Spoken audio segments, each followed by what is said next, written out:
Welcome back to the channel, guys. What's going on out there, man? Real quick, we're gonna do this one real quick because I have some things to do. I got a 19. Come on, man. 1992. Wait a minute.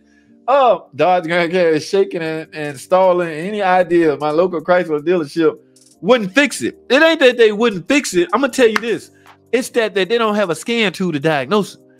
This is even past the DRB, my friend. The DRB with a supercard will give you 98 and up to 06. This is 1992. Tom, what do you need for 92? You need a white card. I don't even think your OBD connector. Remember that connector, that 16-way connector was mandatory in 1996.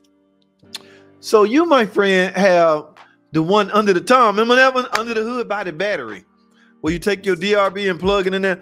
God, you're gonna have a hard time finding anybody willing to diagnose that, all right, and stand by it. Okay, so it's not that your dealer, my local dealer, wouldn't fix it. It's that they couldn't. I don't know why they made the van, because they don't have a scan tool to scan it properly. All right, even a generic scan tool, where you gonna plug it in? You don't have a 16-way DLC connector. So hey, I'm sorry, dude, but they want those cars off the road. But I mean, you love it, hang on to it. You just gotta well, you gonna get parts when you need. All right, Mr. Highway, I couldn't begin to help you on this. You went back too far. Yes, I was working on cars in 92. All those tools is gone. So if one pull up now, we'll. In fact, a lady came in about 2 weeks ago with one around that. Hey, Tom, remember the ABS Bendix 10 recall where we had to put the pistons in? She wanted that done.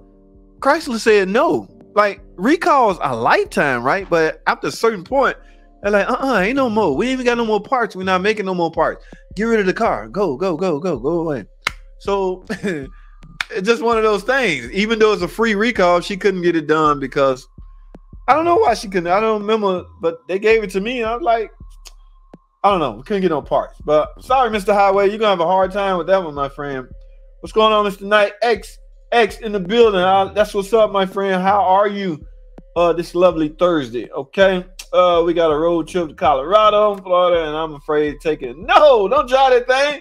Yes, rent a car, Mr. Highway. Before you get on the highway, you might want to consider renting a car, Mr. Highway, to get on the highway. All right? Yes, rent your car. And I'll tell them what happened. John Ferguson, JT, always great to watch your videos. Just drove my there go another one. Where y'all getting these 2000 model? Now that's not as old as a 92. All right, Grand Caravan on a 35 trip, no problems. Thanks to your help with that's what's up. All right, John Ferguson. I appreciate you, my friend, watching those videos. Thank you real quick. 2010 Town and Country V6 van. Do it have a timing chain? Yes, my friend. All 3.8/3.3 V6 engine are timing chain driven. All right. Used to change them all the time.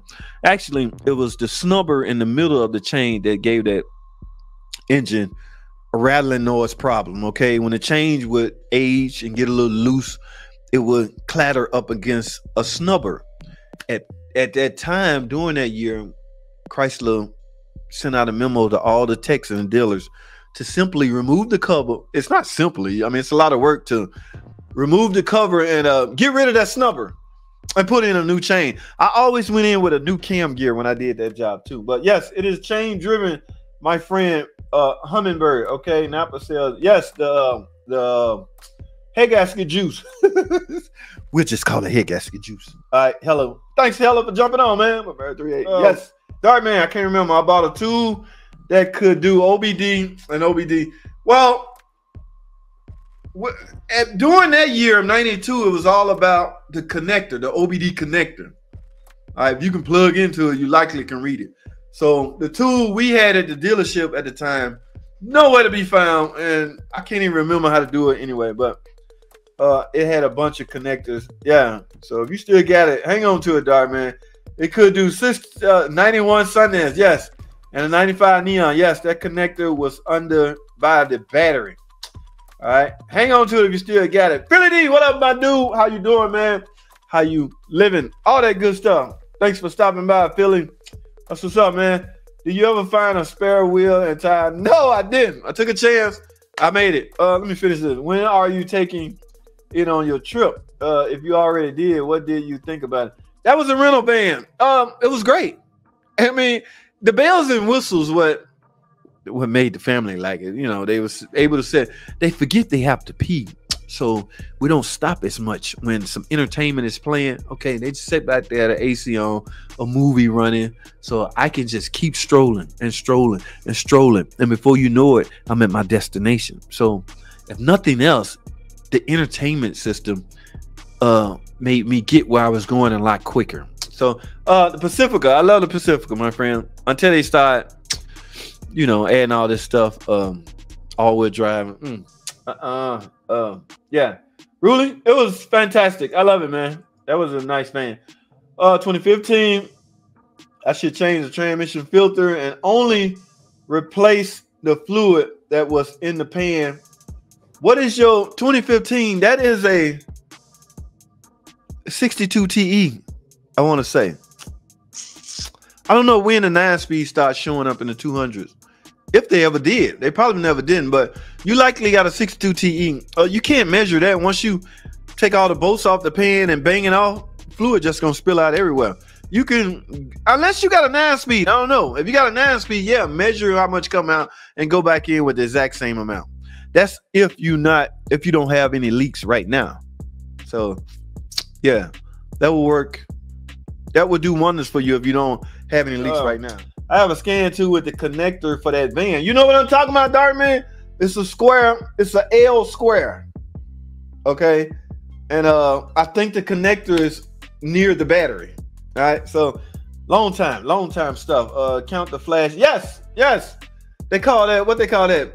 The dance. Check in the light dance. Over there in the PT Cruiser world. Y'all know I have to go visit them sometime. And They funny over there, boy. They be acting. I go into PT Cruiser La La Land. There's a Facebook section on. There's a section on Facebook where there's a whole. Do y'all know there's a whole nother world of PT Cruiser owners? I mean, they like living in their own time zone. Like, don't come over here unless you love PT Cruiser. Like, wait, can I get in? I work on them. Okay, so you might want to let me in because all y'all talking about is your problems. Maybe I can help. So, you know what I'm saying? So it's a chat room. And when I go over there, oh my goodness, the talk questions galore. And I'm cool with it. Because I told y'all, I think I made a video saying I'm giving away all the PT Cruiser secrets simply because we don't see them no more at the dealer, right? Think about it.